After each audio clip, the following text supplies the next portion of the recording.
valedictorian jokes and evaluations. Without further ado, let's get the meeting started. Whether we are going to be a doctor, lawyer, engineer, or any other technical person, it is very important that we are able to promote ourselves. Today, we have an influential and inspirational guest speaker, Agnes to talk about what is sales and why is sales fundamental to every career. Organizations and businesses will need to go through some change. However, this can be pretty challenging at times. Agnes helps these organizations and businesses grow through these changes. She has a significant talent of breaking down complicated strategies into worthwhile business ones, making her into a business lead and change agent. Agnes has plentiful experience on the assessment, strategy, design, and implementation of business transformations with a main focus on sales. She has consulted for clients with various industries, such as broadcast and media, advertising and marketing, education, and manufacturing, just to name a few. She has received honorable degrees from the University of Toronto, Indiana University Kelley School of Business, Hong Kong University of Science and Technology, and Harvard Business School. Her passion for learning has brought her to countless professional designations and as a professional engineer, lean black belt professional, and recently as an ADCAR change management practitioner. She is also known to be a rookie mom, entrepreneur, connector, B2B sales strategist, and a speaker. We are all very grateful to have Agnes speak for us. So let's all give a warm welcome to our very special guest, Agnes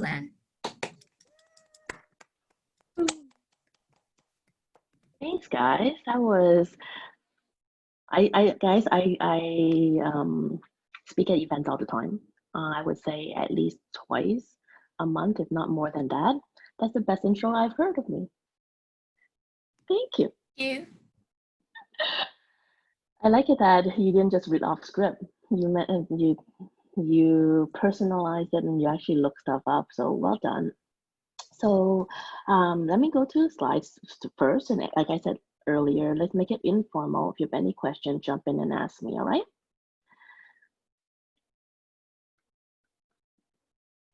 You guys can see my slides? Yes.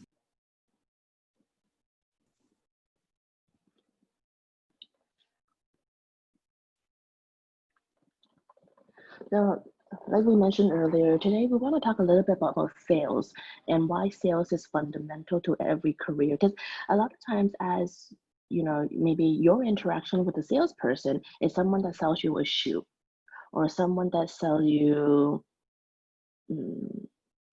staples, people that check you out. So I want to expand that definition a little bit today and really give you guys a broader sense of what sales is about today. Our company focuses on change. We do a lot of sales transformation, whether it's sales training or sales compensation realignment, anything that has to do with changing sales people's behavior, we do. So I make it a study. I make it a mandate of mine to study salespeople in particular because I find them very interesting. But also in my organization, I also hold the head of sales role.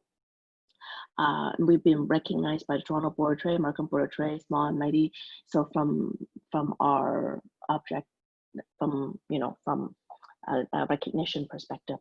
So in today's webinar, I guess my question to you is, I want to ask a couple of things to get us started. Number one, what are your objectives for being here? Right, you're going to have to listen to me for the next 30 minutes. I want to know what you have in mind and how we want to achieve that.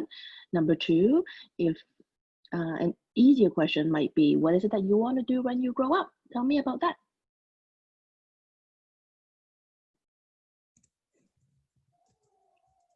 Let me see.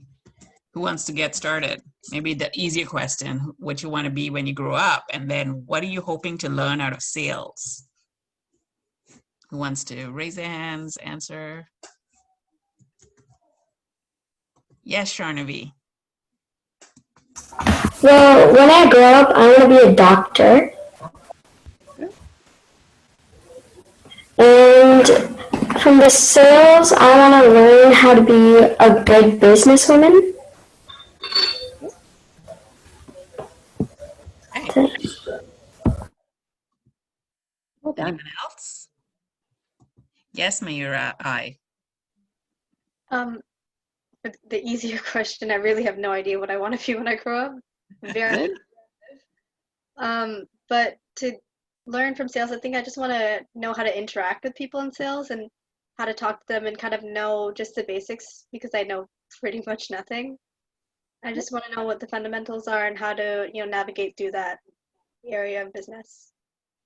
You think you don't know nothing. You're actually pretty persuasive. She's one of the advocates she has a lot of advocacy in her. Excellent. Good job. Yes, Suryansh. When I grow up, I want to be a software engineer, and Okay. from sales, I want to learn how to convince people into Okay. something like, I don't know, buying, I guess, a product. Okay. I want to know how to like convince different type of people. Okay. Simon? Yeah, in the future, I want to be a software engineer and someone who works in business.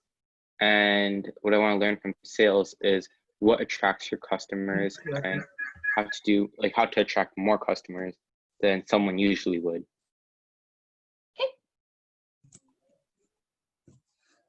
Yes, Mayura B.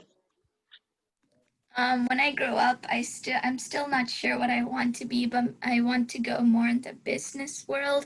And what I want to learn from sales is how I can convince others to listen to what I say and how to promote myself. Okay, good.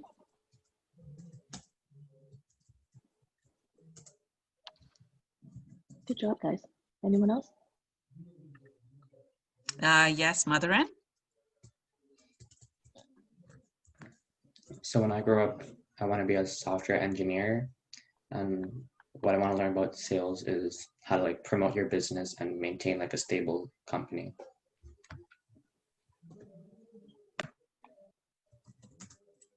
Awesome. Anyone else? Okay. I think we're good. Okay. So you know what, guys? Let me tell you a little bit about myself first.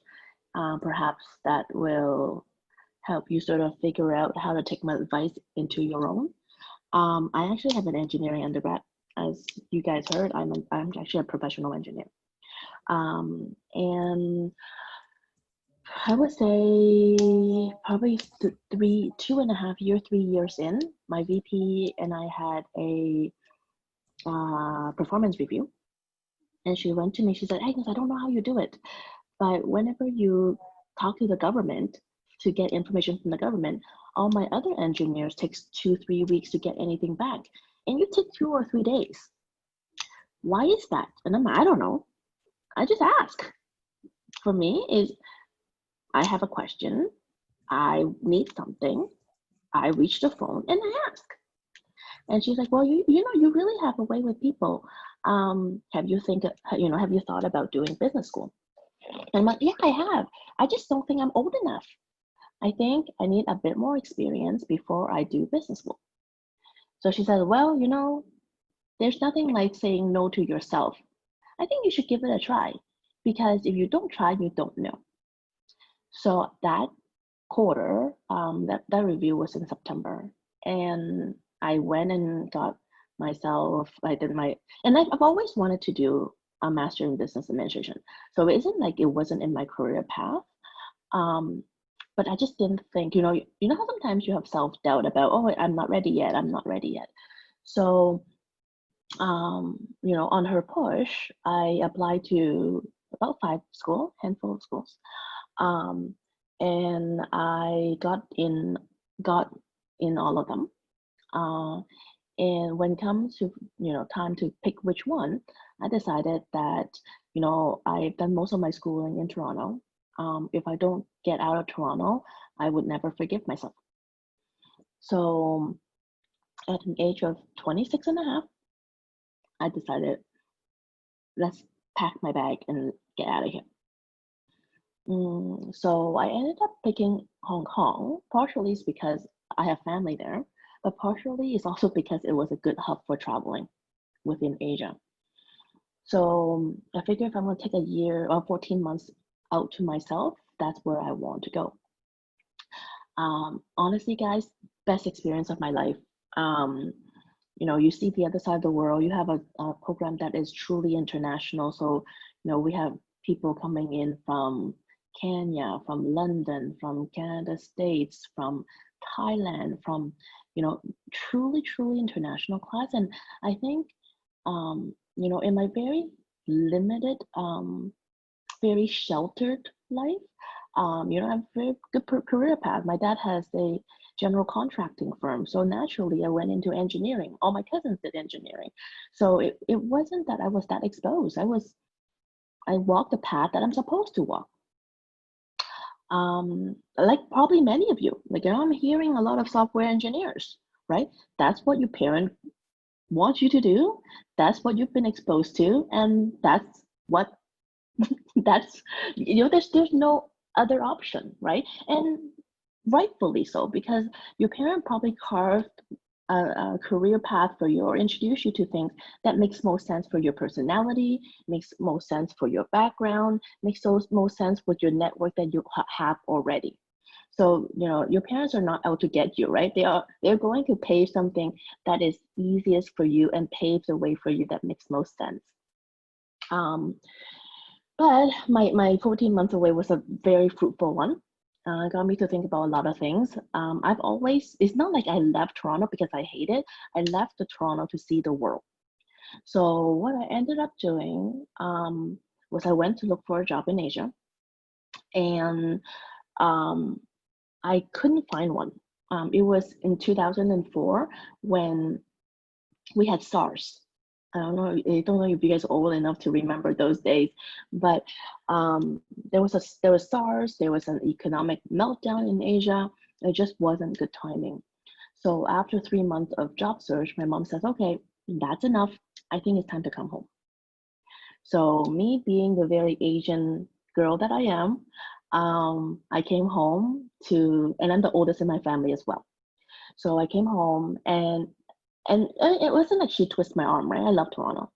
And I did an exchange over in Kelly, which is in Indiana. And then I actually end up bumming. So my very long-winded way of talking about it. But I had 4 months to do an exchange program. I ended up doing in Kelly because Kelly has the best strategy consulting program there is in MBA school. So I went there for school, but the way I did it is I actually condensed my 4-month semester term into a 2-month semester term. So I have 2 months to do whatever I want. So what I ended up doing was the second 2 months, because you don't want to stay in Indiana for long, trust me. So the next 2 months, I actually went and I bumped around with all the exchange students that went to Europe. So I bumped a little bit in London, I bumped a little in Paris, I bumped a little in Barcelona, I bumped with a bunch of the European students all went to Egypt. Where did I end it up? Can't remember. Anyways, really cool places, things that you guys should all go. You get that chance of exchange program, do that. And then so we did that, and then I came home, and after all the exposure to other places, not that I don't love, I love traveling, I love other places, but honestly, I can tell myself that Toronto is home. I love it. I love the culture here. Grew up here, most comfortable here, right? Even with Asia, where people are quite accepting of different culture, they can peg me a mile away knowing that I'm really not Asian. Like they look at me, they're like, you look Asian, but you're not Asian, you're North American. So it's quite a journey. Now when I came back, I went into management consulting because through my engineering terms, through my MBA term, I realized that I want to be a management consultant. And as you come out with an MBA, management consultant is the career, right? You either be an iBanker or you're a consultant.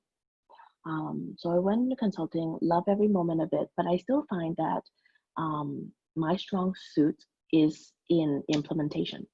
I study strategy, I can do strategy, but where my value add is doing and execution, because I can execute better than anyone else. And much of that is my communication skills. I say a lot of so I hope you guys are not counting that, not tracking that. It isn't so much that you need to be smooth. It's the fact that you need to be genuine. I think that's going to be my tip number one today, is you have to realize what you're preaching and that it is the right solution for the client. You guys ask me a lot of things about, how do I attract clients? How do I convince others of something? You can never convince others of anything that's not of benefit to them, right? So you really have to see it from the other person's point of view. How is this beneficial? So as I did a couple of stunts in different management consulting firm, an opportunity knocked. An old client of mine or old colleague of mine says, Agnes, we have an ERP implementation. You're the lead consultant I want. Put a team together and the contract of this particular company is yours. It turned out to be a multi-year ERP implementation. ERP stands for Enterprise Resource Management, ERP planning system. And you might have heard of that company, is Rogers. So it sort of gave me a really good, I guess, easy, introduction into entrepreneurship, because the toughest part into starting your own business is that you don't know where the next paycheck comes from. And with a guaranteed multi-year contract, it was much easier to put a team together. So that's how that's when Change Connect started, was when that opportunity presented itself. And that was 10 years ago, because I started Change Connect the year that I was on mat leave, and my son is 10 now. And I haven't looked back since. So a few of you talked a little bit about, starting my own business. I want to be a businesswoman. So if you have any other specific questions you want to ask, we can definitely go over that a little bit, okay? So I think aside from the fact that one of you want to be a doctor, which I have no aspiration to be, kudos to you for doing that. I think a lot of what you guys are telling me, I hope it resonates with you, because just because you want to be an engineer or just because you want to be a vet, there is sales element in every part of your interaction with everybody, whether it's an internal person you're trying to convince or whether it's an external customer that you're trying to convince to buy your product. There is a real talent in getting buy-in, especially, my tenure at Rogers ended up to be 6 years. And especially when you're trying to convince somebody internally in a bigger organization, and then you want to push your own agenda, there's some real convincing that needs to happen, that you need to maneuver around some politics as well. Cool? Let's see what else we have next. So the definition of sales. Let's take a quick look. And when you look at sales, this is generally what I find people figure what sales are, right?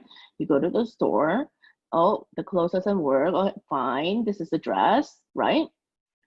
I'm gonna pack this up for you and then I will ring you up. Normally when people think about sales, that's what they think about. But it isn't quite so, right? Sales, if you think about it, sales is a problem solver that tries to address your customer's pain. So back to, some of you guys were saying, well, how can I convince my customer this is the right thing to do? I don't want you to convince them. I want you to put a case story together. I want you to I want you to story tell.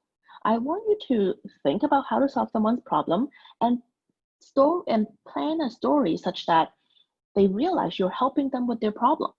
You're not there to sell them, guys. I tell my guys all the time, my sales team all the time, if you're trying to sell somebody something, then let's stop. You know what? Let's close that deal and find someone that you can help rather than you can sell. Okay. The other thing that's important from a salesperson's perspective is you have to be an empathetic listener, right? If you can't solve someone's problem if you weren't listening in the first place, how do you know who that person, the problem is? You can have the same solution that you're trying to sell from client to client, but the way that you use the solution to address the problem can be quite different. Like, for example, we sell sales services, right? We sell sales training. And for some client, we're selling sales training to their underperformer because we're that last line of defense. If you guys can't even make them better salespeople, these people are deadbeats. I'm gonna fire them. Sometimes the problem we're addressing are people that are underperforming. At times, sometimes, we are helping people that are already killing it. You know, they are top sales.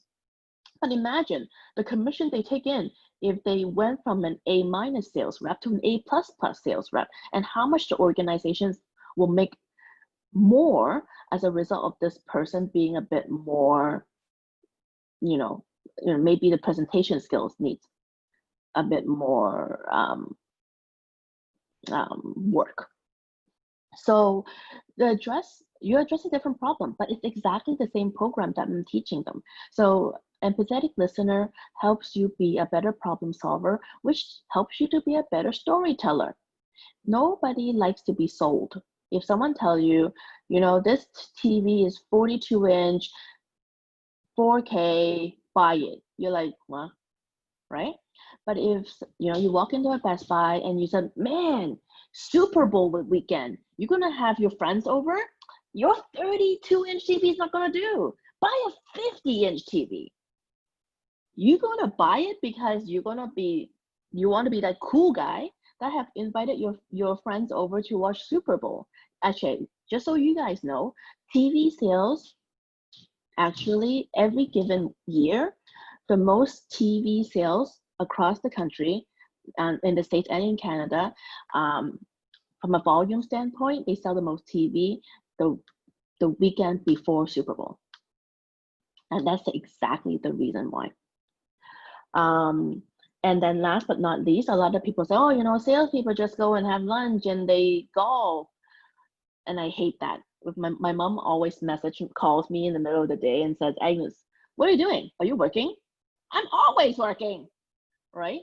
But it is the discipline. Sometimes it doesn't look like, work doesn't present itself as work when you're having lunch, right, with a client. But you can be very sure that as you're having lunch with your client, there's plenty of selling involved in what you're saying. So, and everything is calculated as you have a conversation with these clients because you're trying to close a piece of sale. So you want to be very careful in terms of how you go about speaking to your client because that's a deal you have on the table. So you have to be cognizant and disciplined. I find a lot of sales rep, they don't follow through. Like, you're trying to convince somebody of something.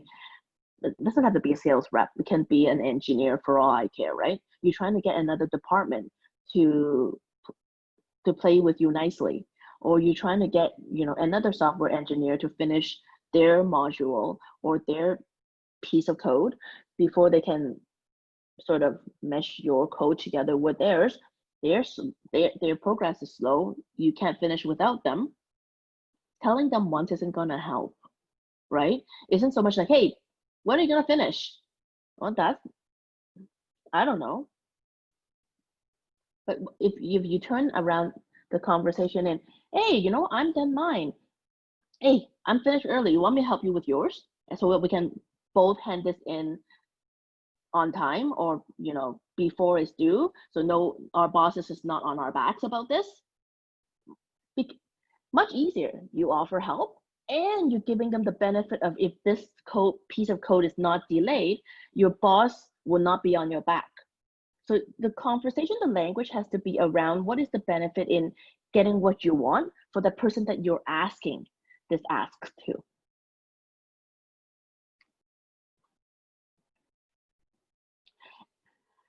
So let me ask you guys, what are some characteristics of a salesperson that you think is, a must-have characteristic of a salesperson?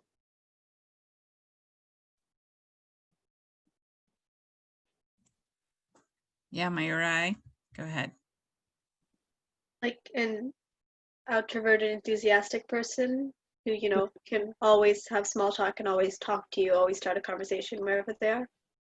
Okay, let me write this small talk thing down. I have something to talk to you about that. Oh, Yeah, next. I'm either did something really good or I'm in trouble. No, it's worth talking about because people always think that salespeople can small talk, and I have a particular opinion about that. So I'll share with you after the others speak. Yeah. Manager? Good communication skills, and they're also able to persuade people. Yeah. I want you to break down the word persuasion for me, my dear. So in your mind, what does persuasion mean? Well, like Break it down to its elements. in my mind, like right as of now, when I visualize salespeople, I'm like trying to persuade people to buy a product or buy a service. Yeah. Anyone else? Yes, Mayura B? Like how Mayura I said, they need to know how to talk on the spot when a customer comes in and asks questions. Zin? Good time management. Oh,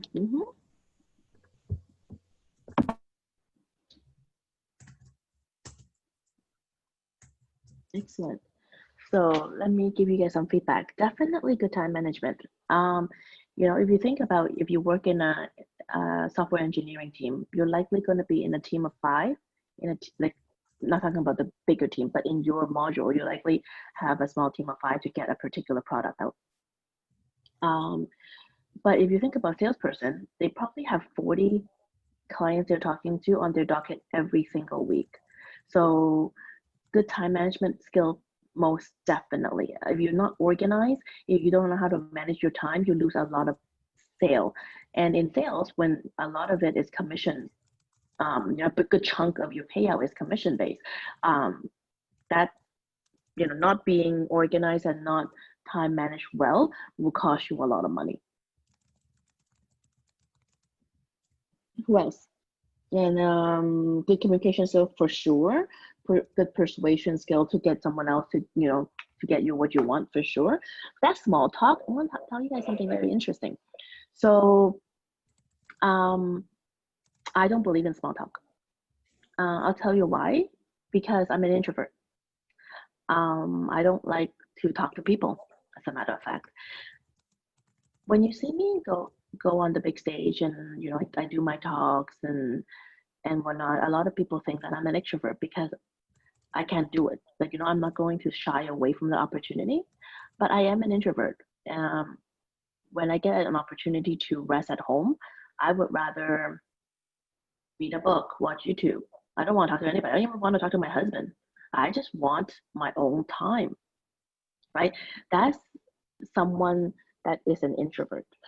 If you had a very tiring day and you go out and the way that you recoup your energy is by being around other people, going to a party, that generally means that you're an extrovert. It have nothing to do with whether you are a good salesperson or not. It just means you approach sales differently. Someone have their hand up.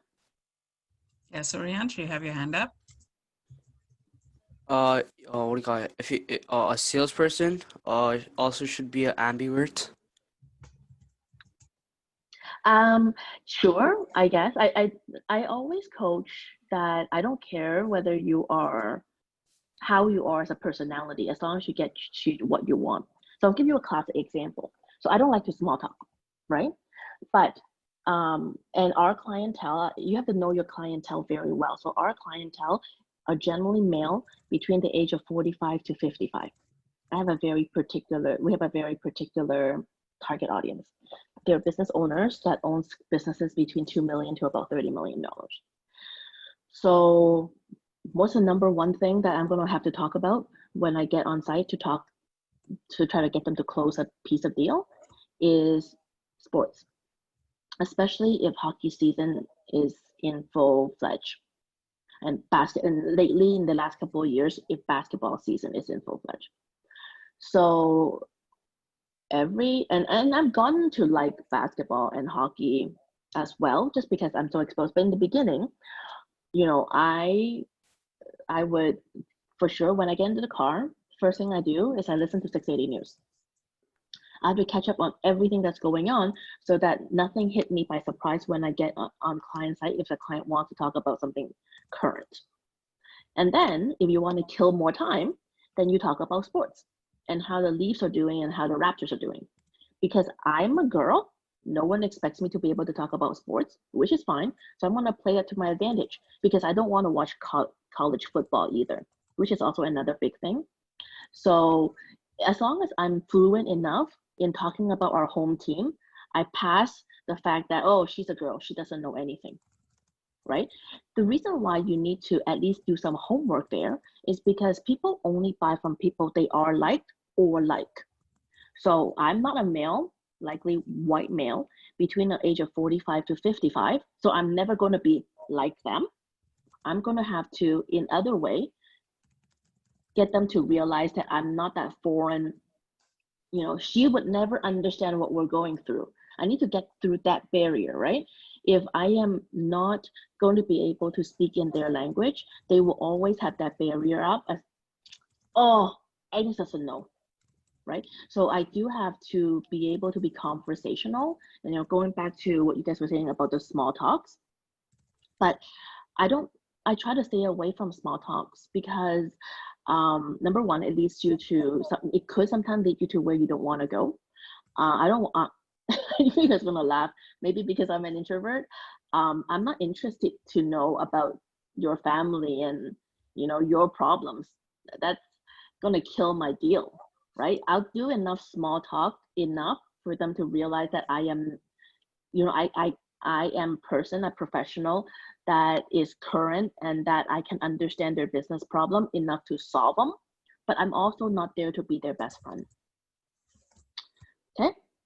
And I think there's a fine line there between how much effort you put in, because you do have to put in some effort because they do have to like you. If they don't like you, they won't buy from you. Same as, your workmates, right? Back to my engineering day with the government. They're not buying anything from me. As a matter of fact, I'm asking them for road data. I'm asking them for population data. So in no way am I providing any benefit to them, but trying to get them to realize what is your need. Why do you need it? Remember going back to what I mentioned earlier about storytelling, right? My God, my boss wants this yesterday. My God, can you help me out? Can you help me out? There's different ways for you to be persuasive and get people to resonate with what you're trying to get to, to your end goal as well. Good communicator, talk on the spot. Yeah, talk on the spot will come from the fact that you're well read. Guys, if you're not reading, start reading. You will not be able to be conversational with people that you don't know and beyond your existing circle if you're not reading outside your existing circle. So read. I can't stress enough. And I am a business book junkie, so it's easy for me to just pick up a business book, download one, and then read. And on the other day, I saw on Bill Gates' reading list this quarter that there is a friction, and I hate friction. But I picked it up. It was about a Viking story. I cannot resonate with a Viking, but if it's on his list of books to read this quarter, I decided to pick it up, and it was okay. I don't love it. It's okay, but I think it's part of that is to read it, right, and to expose yourself to different things that you might not have exposure to within your own circle. So number one thing, a characteristic wise, confidence. Okay, I think the ability for you to be confident is important, and you have to build that up. A lot of I see your group. I see the way that how well you guys could, ask your questions, how well you guys make the introductions. I think all that I knew is really helping you guys out. And you mean it's one of those things that it's not like you have confidence overnight. Like you don't wake up and all of a sudden you go from someone that is not confident to someone that's super confident. That's not how it works. So the key there, I think, is to really put yourself out there. Even if you're scared the first time, you're going to be less scared the second time, less scared the third time. So it's a matter of just putting yourself out there, and eventually you'll get it, guys. No questions. I have all the confidence in you guys that you guys can do it, but don't let yourself stand in the way of your success. Number two is passion. So I see a lot of you guys pick your different career path, or the idea, I have no idea what the business path, your career path may be. I would suggest that you find something that you're passionate about. Number one, because if you're passionate about what is it that you do, it doesn't matter how many hours you put into work. It's enjoyable. And naturally you get better. You get better because you're interested in what is it that you want to do. So it's important that you have the passion. And as well, if you're passionate about that product, you're naturally going to have a persuasion.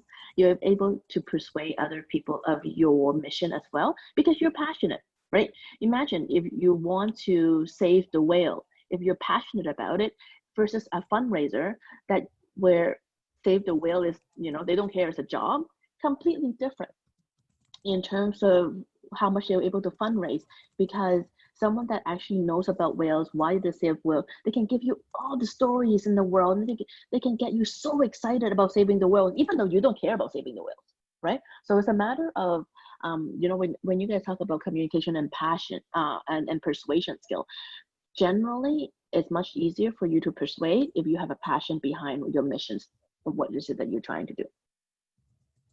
Last but not least is enthusiasm. If you go into a Taco Bell, right, and you want to order something, it makes a world of difference if that Taco Bell person is happy or enthusiastic versus someone that they're like dragging their feet, walking to the kitchen counter, pick up their thing, and don't address you for 5 minutes, right? Completely different. I mean, sometimes when you go and you have interaction with other people, judge that, right? What is a good sales experience? What is a good sales interaction? What is a bad sales interaction? And then make mental notes to yourself as to what is it that I want to do here? What is it that I don't want to do here? What is a skill set I can pick up from this person? What is a skill set? This is also a method of elimination, right? What is a skill set that I don't want to pick up from this scenario? Be very analytical about what will make you a better person tomorrow, right? So today we're gonna do 4 breakout rooms, because it isn't so much about me wanting to convince you guys for sales career. Although one thing I am gonna preach, I talk to Ryerson students every year, to the capstone engineering student every year, and I always go and I ask them, they'll tell me, same as you guys are telling me now, what career choices you want, what you want to be in. I want to teach them that particular session was all about, how to use sales skills to find your first job, because I generally talk to 4th year students. And this always comes as a surprise for all of them. And then afterwards, they're like, I want to be a salesperson. Did you guys know that for the most part, not in every case, that salespeople make the most money in an organization? They get the highest payout, more than your software engineer, more than your office manager. Did you know that? How many of you guys know that? Show of hand. I guess no one knew that. Now you know. Not every sales job, but for sure, the sales organization, if you think about it, if there's no sales, there's no business. If there's no sales coming through the door. So salespeople are compensated very well for the fact that we always say sales is king. That's why that's the adage. Because if there's no sales, there's no business. So salespeople are compensated very well for it. So, but I'm still not trying to convince you guys to be salespeople. I'm just, I want to give you guys different perspective. Today's breakout room, figure we'll break you up into 4 different things. The key really about sales isn't so much about sales. Like I said, it really is about storytelling and about persuasion. So breakout, and I think, I don't know how we're going to do it, but I figure can they pick their own room, or how would this work? I would have to move them into rooms. Okay, so room number 1, we figure we'll have one of you guys have you guys come up with a, maybe 2-minute pitch to convince your parent to go fishing for this weekend, number 1. Or if you guys go to your breakout room, it may not be fishing. It could be camping. It could be whatever. That's cool with the kids nowadays. I don't know. I'm so out of tune. Number 2 is convince your teacher that you need an extension of your assignment. And breakout room number 3 is to convince your grandparents that it's a great idea to sleep over at their place so that you can get a break from your parents. Number 4 is you want to convince your brother or sister that you want that remote control. Okay, so why don't we do this? I will call out the names for each breakout room, and you guys can take down what the question is. So for example, breakout room number 1, in my screen, I see Mayura, Siron, Nitin, and Suryansh. So you 4 will do number 1, and I'll put you in number 1. Maybe take down that question, convince your parents to go fishing this weekend, and it's a 2-minute pitch. Yes, Mayura, you had a question? Mayura B. Mayura? Oh, sorry, Mayura B. Yes. Oh, okay. Yeah. Was that your question, Mayura I? Is she in the breakout room? She's in the first breakout room. Yeah, she's in the first breakout room. Sorry about that. Yes, Mayura B. Another Siron. Sorry. Yeah. When we're giving the pitch to you, are we pretending like, you guys are the parents? Yes. Yes. Okay, so Mayura B, Siron, Nitin, and Suryansh in breakout room 1. Tenuja, Swati, Mother, and Kavya in breakout room number 2. So you guys take down that question. Tanya, Mayura I, Shangeet. Why don't I put you 3 in breakout room number 3? And for number 4, it's Sindhuja, Shranavi, Zin, and Dahlia.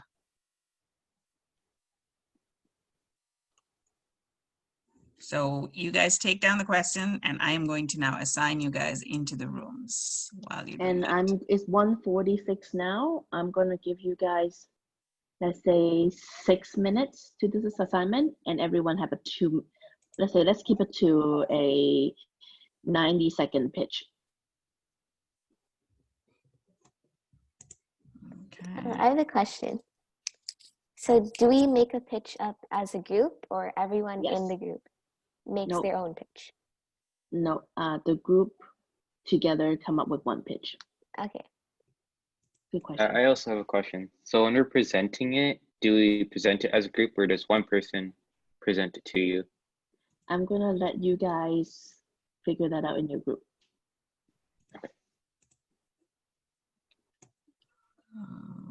Dahlia, okay. And Agnes, did you want to go into each breakout room? I can keep assigning you so you can help them out, or did you want to, yeah? Sure. Yep. Okay. All right. So first I'll put you guys in the breakout rooms, and then I'll send Agnes over to each one.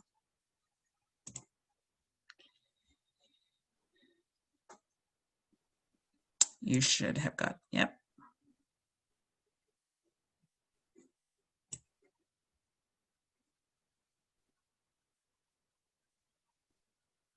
One more. Yeah, Swati and Zin.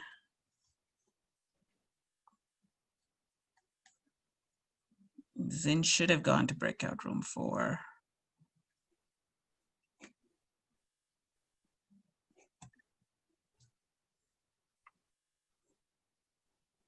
she's gone. Okay, so I will move you first, Agnes, to breakout room number 1, which is Mayura, Nitin, Siran, and they're going to do the convince your parents to go fishing or camping this weekend.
It's interesting how everything was done, in different teams.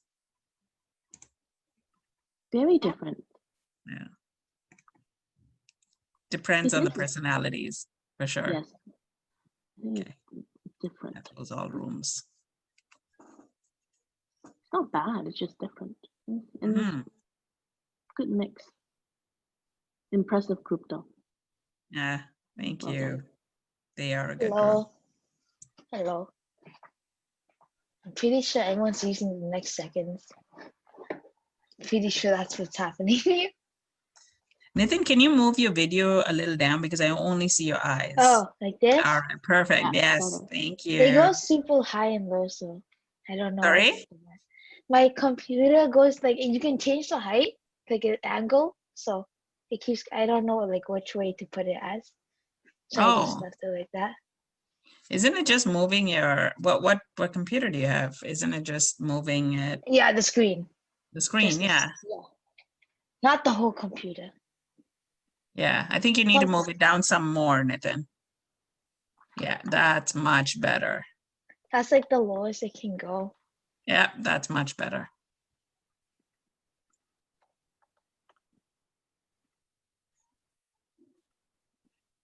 Are they all back? Oh, I think, yeah, I think, hold on one second.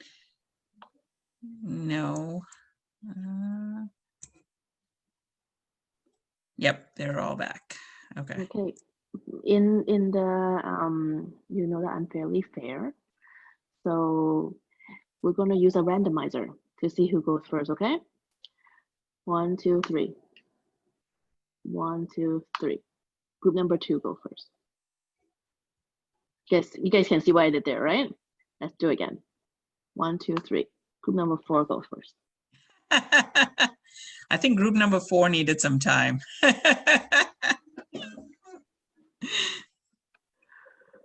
Group number 4.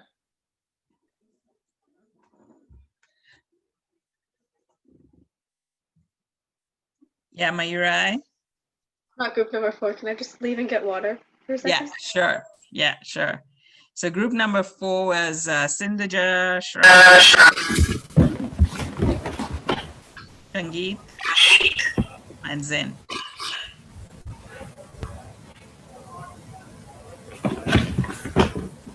Okay, well, can I start? Yeah. So one of the ideas that we got was we said that maybe our question was convince your brother or sister that you want the remote. So one of our ideas were that maybe I finished my chores first and you didn't, so I can have the remote first. Since your parents might have said you guys have to finish your chores first before you can watch TV, so then maybe they can say that I finished my chores first and you didn't, so I can watch TV first, or I can have the remote first. How do you think your sibling will respond to that? I'm sorry, what is that, Agnes? How would you think your sibling would respond to that? So you go to your sibling, your brother, let's say, and you said, "Hey, give me the remote because well, I finished my chore, you didn't, so give me the remote." What do you think he will say? Unmute. Well, they'll probably ignore me first, and then they'll take the remote away, or they'll just like say, "Well, I don't care." Okay, so here's another lesson about persuasion. Okay, so one of the things you guys have to understand is that people don't do things because you ask them to. They do things because they want to. So there's one thing, we call it the what's in it for me factor. So you gotta, instead of thinking about what you want to say to that person to get you to what you want, you always have to think about what the other person, what is the decision making trigger that allows them to behave the way you want them to. Right? So in this case, right, in terms of the remote, it could be that, oh my God, you still haven't got your chores done. Same line of approach that you have there, right? But it could be, my God, you're still watching TV with the remote. Mom and Dad's gonna be so pissed. You don't have your chores done yet, right? So you gotta turn it around in a way that, the what's in it for me factor here is that they don't get in trouble with your parent. Not so much that you want the remote. Okay, so keep that in mind. It is the what's in it for the telling never works, right? You have to, you guys asked me today about all the little techniques about persuasion. This is a key one. It isn't about telling. Cool? Okay. So let's share screen and get the next group in. Group 2.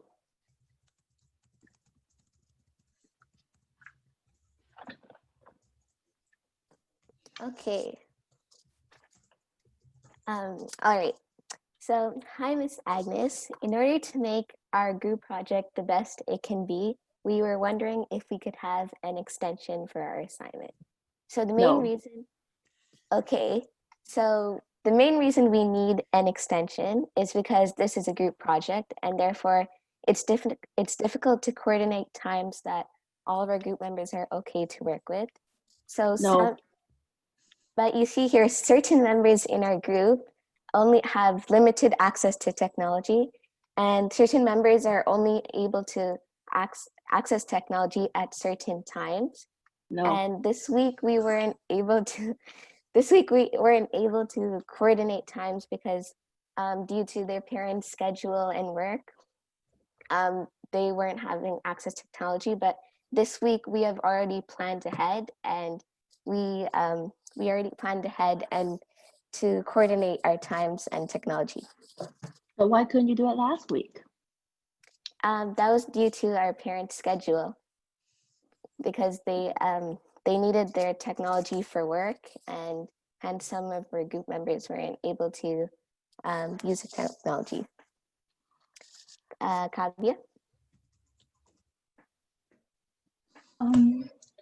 So we've planned our time accordingly, and we think we need at least a few more days in order to meet up with everyone and make our project the best that it can be. Swati?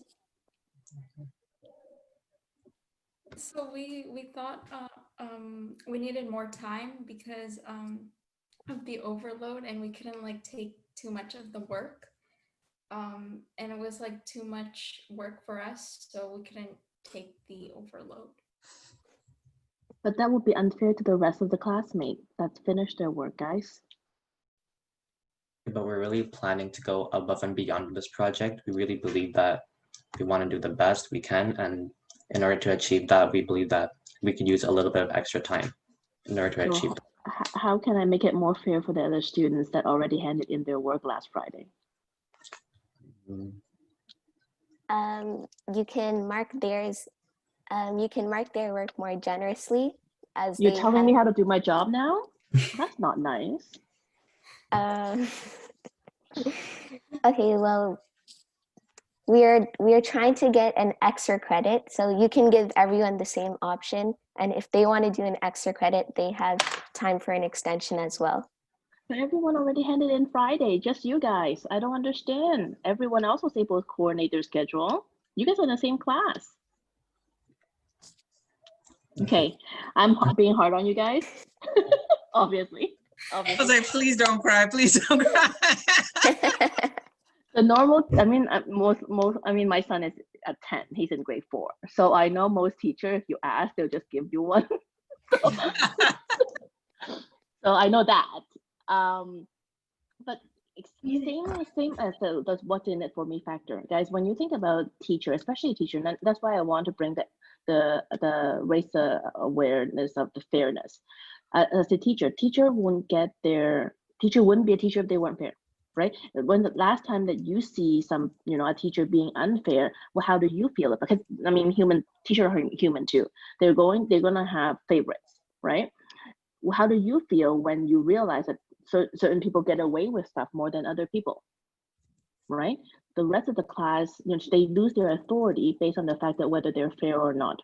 So fair becomes, and when we talked about characteristic earlier in class today, being a teacher, one of the characteristics is going to be that they have to act fairly as often as possible. So going back to the same comment I have for the other group, it's what's in it for me. So yes, I know you want an extension, but you know, from my perspective as a teacher, I would look like I'm unfair. I will have to now allocate extra time a week after when I allocated the time that I'm supposed to mark all these group projects. Now I have to allocate extra time to mark yours because it was handed in late. There's nothing in it for me to give you this extension, right? Aside from the fact that I'm nice, right? And that I want to do this for my student. So, and this particular scenario was a trick question because there's definitely less in it for the teachers to give you that extension. So generally, what a teacher wants to hear is that, number one, and I think first things first, I think you guys all have to learn this lesson as well, is if you guys are in the wrong, apologize, right? Especially with a parent, a grandparent, a teacher, you're not at work, right? So you're in a very safe playground to be wrong, and it's okay. You learn from your mistakes, right? So you want to, what the parents want to hear, what the teacher want to hear is that you own up to your mistake. So before you even go and convince why teacher needs to give you an extension, you need to go and remember the earlier in class today, we talked about storytelling. Remember? So you, number one is you want to say, you know, Miss Agnes, we were unable to finish our assignment, and you also don't want to tell the teacher on Friday when it's due on Friday. You want to tell your teacher on Thursday or Wednesday, knowing you won't hit your Friday assignment. Okay, and that's key because that tells me you planned, you couldn't plan, you tried. But if you tell me on Friday, it tells me you didn't plan properly, you didn't know this was coming, and you failed to get your job done. Completely different in terms of how your teacher would approach giving you an extension or not, right? This is elementary school. Comes high school, it's going to be tougher, right? So your storyline has to be around, I own up to my mistake. This is why we didn't get it done. And I have learned a lesson, because the teachers, what's in it for me factor is that you learned a lesson, right? So I have learned a lesson. We have this plan now to get it to you next Wednesday instead. I hope this is acceptable. Make sense? Yep. Cool. But Thank good job you. though. I was just trying to be hard, but you guys, well done. The thoughts there. Now you see how all my line of approach, I haven't changed your line of approach or your persuasion lines, right? All I did was I looked at it from a different lens, from the person that you're trying to get an extension to, or your target audience's lens, and turned your same argument the other way that make it appealing for them. Mm-hmm. Okay? Or make it easy. I always say make it easier for them to say yes. Cool. And you're gonna trust me on this one because I don't want to project. Next number is number 1.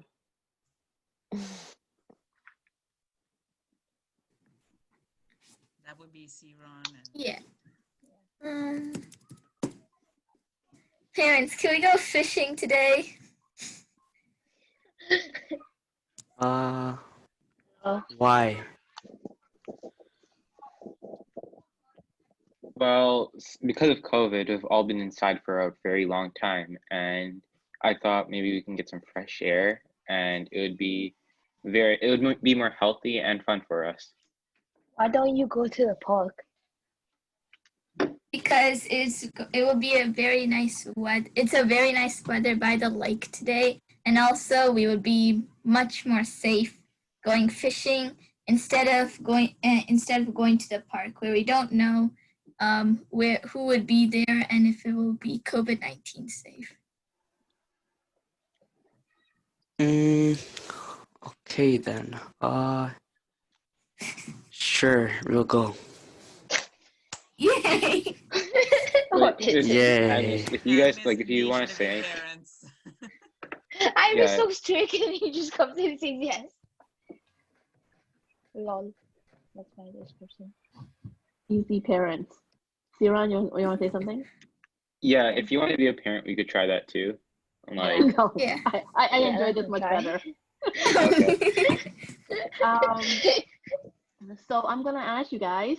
So closer, I want to ask team one, what is the what's in it for me factor here for the parent?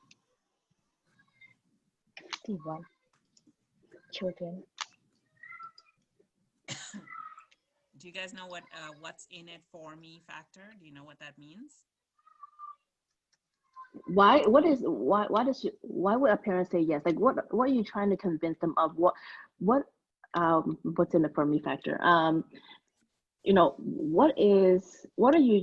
What is your line of approach to convince them that this is the right thing to do?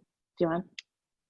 So in case they said no to all of those things, I knew this might happen. So I would say, well, I've been talking to Grandpa, and since his birthday's coming up, and he really liked to go fishing, I thought maybe as a surprise birthday gift, we can take him to the fishing dock, and we'll all go fishing together. And I feel like if the parent forgot to buy a gift or something, we can involve that so that it makes them look like they did something wrong, and we can use that to our advantage so that we can go fishing. Good job, guys. I have to say, you guys are very creative. The what's in it for me factor for me as a parent, a couple of things. I think number one is that you guys want to get out and you guys just don't want to be staying at home in front of a screen. And sometimes that's enough as a what's in it for me factor. What's in it for the parent to say yes. I think that's probably an easy way to explain this. Because you know what the parents' triggers are. The parent wants the kids to be well-rounded, right? So the fact that you guys want to get outside, the fact that you guys don't want to go to a park. I was impressed with that you guys brought up a good point is, well, what about going to the park, right? It's true, because it's easier for me to send you to the park, right? The what's in it for me factor is still, well, what is an alternative, right? Going to a park and you guys said, oh, there's more kids in the park. It's less COVID safe. And that's another what's in it for me factor from a parent's perspective is, you're right. I want to send you outside. If I send you to the park, there's more kids there. Maybe I will spend the extra 30 minutes to drive you to somewhere where we can fish for an afternoon. And spend some, you're right, going back to let's spend some time together. So still need to think about how to talk to your parents, and less telling, more convincing, but good job. And then group number 3 is left. Right now, Mayura, Tanya, and I are all siblings. Oh, perfect. Yeah, and oh no, not in real life. Okay, right now you guys are siblings. Okay, got it. okay. Grandma Anu, Grandma Agnes, can we sleep over at your place today? At home, it's so boring. Our parents are taking over the TV, and we don't have anything to do, and it's so boring just playing with us. With my 2 sisters, they only talk about girly things. I at least want to spend time with Grandpa also. Also, I have a school project that I need to work on, and it's about our grandparents. So I need to find out some stories about you guys, and it'll be very helpful to get some facts of the past and your generation. Plus, you guys are like getting kinda old. Not that you look old, of course not. But we just really want to spend time with you before, anything happens. But the thing is that that since we're there, we're all young, able bodies, and we can help you around the house, cleaning, cooking. We could, stack some kitchen stuff. So we could help you in those ways, it'd be really fun for us. In conclusion, we should sleep over. And I think you guys should sleep over and come and clean the house. I think that's the best what's in it for me factor that I heard today. Yeah, Cooking, cleaning, sure, come on over. No TV watching and interviewing and making me feel special, except for the wrinkles that I have all over my. Guys, good job. Definitely the grandparent assignment is the easiest. If you think about grandparent, they naturally want to spend time with you guys anyway. So there's not a lot of what's in it for me factor. They just want to see you. I don't know that they want to be told that they're very old and getting old and you don't have a lot of time left. But the throwing in the chore was a nice save. But guys, good job. The assignment is good because you know the grandparents, right? They like to tell stories about the good old times. So, they like to talk to their grandchildren, and especially if you're doing a project on them, great, great line of approach or what's in it for me factor, because that speaks to grandparents' ear as to why you want to spend time with them. And the girls talking about the girls, if you're bringing the girls over, they'll still talk about girl stuff. But yes, you get to spend time with grandpa, which is nice. So well done, group 3. That was good display of persuasion skills. Good stuff. So I know this is coming to the end of what Agnes, right? And we are at 2:18, but I would love for, did you want to ask open for Q&A, or did you want to do? Yeah, we can do a quick few minutes Q&A. I think that's it. I'm gonna send you guys a video on this, is how to make it easy for people to listen to you. I think there's. Did you want to play the video, Agnes? That's up to you if you want to. No, I think I want to let you hand it in for homework, or do it. I don't know how the audio would work off YouTube if it's not off sync. So I'll send it to you guys. There's only one central message in this video. It's around. Anyway, I'm not gonna say too much about it. Listen to it. It's a good way to sort of frame the way that you go about talking to people, because. Sometimes it's not in people not like whether someone understand what you're trying to say. A lot of time you might forget. You're like, oh, you're not listening. But sometimes the onus is on you to communicate a particular way for a person to understand what you're trying to say. Any questions? Did you have a poll question before that? Yeah, it was, why is sales fundamental to your career choice? So I'm gonna leave that one for now, but because we talked quite a bit about it. And I know definitely I'm rolling into the next period. So any questions for me, guys? Yazin, go ahead. Like slide number 1, can you talk about the discipline again? The discipline? Yeah. Slide number 1 was around discipline. Okay, so and one of the key, I'm trying to get out of here.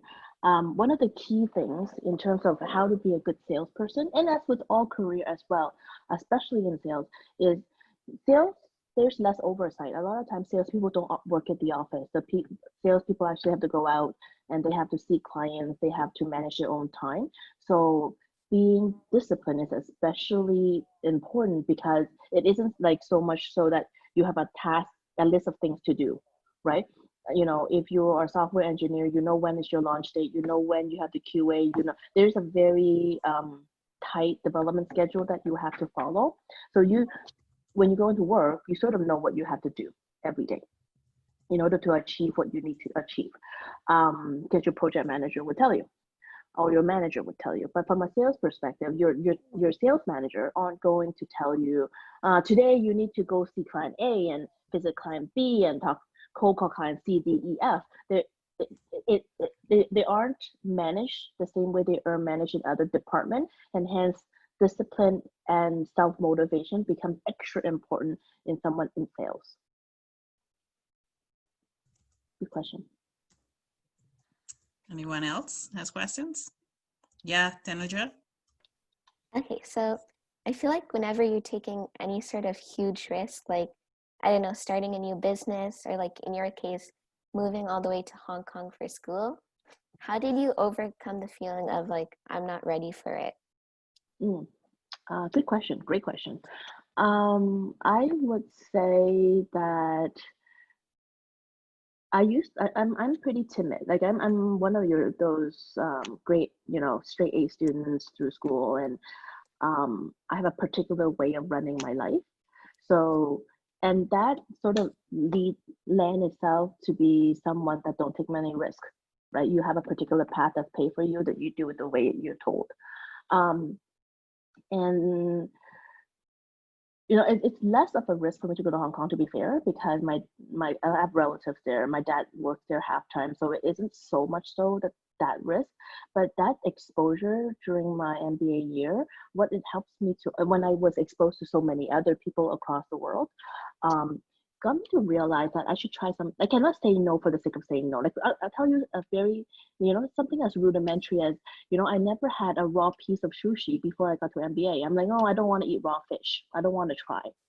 And, when other people were telling me, about their experience or their life story, I got to realize that, what, you cannot say no to yourself. You got to try once. And if it's not right for you, you made a decision for yourself. So you cannot rob yourself of such opportunity, right? So now where possible, I mean, I can't start skydive because I'm afraid of heights, and that's a medical condition. So aside from that, I try to tell myself, you know what, if it's not a decision that's irrevocable, and you know, as you grow older, you know how to calculate risks, then it's never a failure. I have an app startup right now as well. It's a business startup, and the easier choice for me is to keep Change Connect because it's already functioning. Things are doing well. We're making money. There's no need for me to invest in another app business, right? It's a black hole. Yet, for me, I'm thinking to myself, if it works, it works. If it doesn't work, it's a lesson learned. And you know what? You pay to go to school, right? So you pay to learn a lesson, right? Whether it's through your time, whether it's money, whether it's, I don't know, extra work, whatever it is, right? You've got to look at things as a learning experience. If it's going to enrich your life and put you in a better position, and better position doesn't always mean, more money, more status, more whatever, right? More experience will also put you in a better position tomorrow. So I think that have become something I have adopted, and honestly, it made my life a lot richer from an experience perspective. And I've honestly gained so much more friends along the way. So, good question. Thank you.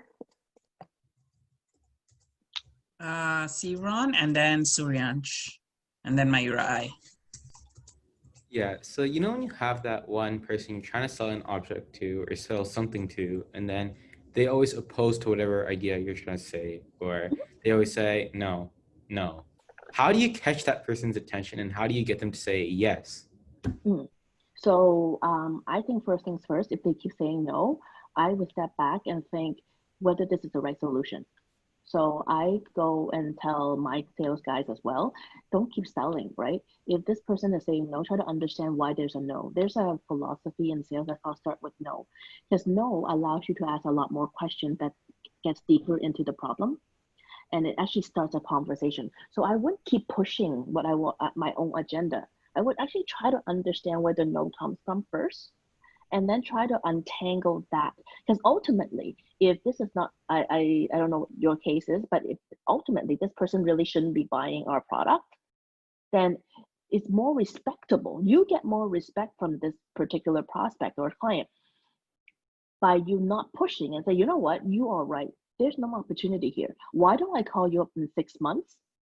And then we can see if there's an opportunity, but right now I can't see one either. You're right. Right? They will respect you more because you don't push, and they'll find an opportunity to work with you later because you're genuine over you pushing for the sake of pushing. But Suryansh? have conversation. No, sorry. I just want to ask, can I go to the washroom? Because it's a... Yeah. Okay, yes. Go ahead. Yeah, thank you. Mayura I. My question kind of got answered with Siron's, but another one was, why do you think there's so many stigmas and prejudices against people in sales? I think partially people don't understand sales because if you think about sales, people think about us as the salesperson, right?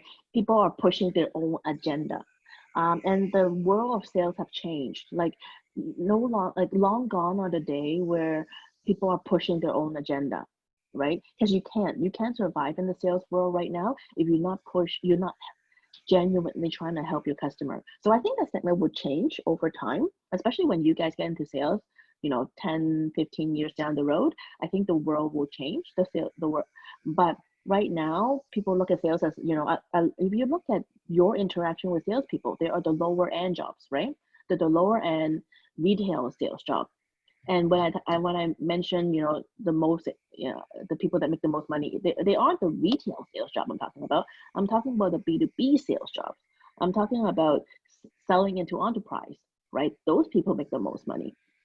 So, but majority of people, their conversation and their interaction are people that are low end that have no sales training, right? When they have no sales training, they don't know, they're talking to client the same way, they're pushing their own agenda. Well, they're a nuisance, right? And when you look at that interaction and you base your impression of sales on those people, on those transactions, then it's no wonder that salespeople get a bad rap. Oh, thank you. Yeah. Awesome. Are we good? I think we're good. I don't think there are any more questions. So thank you very much, Agnes, again. I think I've learned a lot about sales, and you are right. Sales is one of those things that hasn't been taught as much, even not just elementary or high school students. In fact, my kids are learning about sales through their young bracelets business that they've started. And it's all about educating. We have to look at it from a perspective of we're here to educate, we're here to solve problems versus we're here to push an agenda on. And I think you did a phenomenal job, especially with the breakout rooms and challenging these students and giving them many concepts, even the what's in it for me concept. I'm aware of it, but as you can tell, a lot of them weren't aware of it. And it is an extremely important concept to drive through in all our persuasive speeches. And I'm sure my students who are doing the 1-minute video persuasive speeches are going to immensely get an immense amount of help with this class that you had, Agnes. So thank you so much. Well, we have one more question, I think, it looks like. Oh, Zin, yes. So for like the breakout rooms, I forgot what you said for like for like my comments on the breakout room, like the one that how do I convince my brother and sister to give me the remote? The remote part, the way that you guys approached it is you guys tell your brothers and sister to give you the remote, right? You're like, you haven't done your chore, so I get the remote. And there's nothing in it for me. There's no what's in it for me factor. What's in it for your brother to give you the remote? Nothing. So I didn't finish chore in your mind. So, especially if it's an older sibling, they care less that they're not done their chore because you tell them that they're not done their chore, right? So you gotta turn it around in such a way that says, hey, your mom and dad caught you still watching TV, knowing you haven't done your chore, you're in so much trouble, right? You gotta turn it around and saying, oh, she is right. If mom and dad sees me in front of TV still and my chore's not done, I'm gonna get in trouble. I'll let her watch TV for 30 minutes and I'll grab the remote back. But I should go get my stuff done first, right? So you're putting your parents and their authority, you're exerting that on their decision-making criteria. Make sense? It's it's the same thing what you said, right? But I turned it around into something that allows the brothers and sisters to listen, because now I've opened up their mind to the consequences of them not giving you the remote, essentially, or not watching TV at all. Can you say that again? I was frozen. Zin, I think I can summarize it and share it with you after. Oh, yeah, okay. we'll talk about that after. Thanks guys for having me. You guys are an impressive group. I've enjoyed myself. I'm sorry I cut into the time longer than I have allotted. But I've enjoyed you guys so immensely that I decided I want to spend some more time if you let me. Oh, thank you. Thank you so much, Thank Agnes. you. I definitely do appreciate it, and I will reconnect back with you as well. Thanks, team. All Thanks. right. Have a you. good afternoon. Thank Bye. you.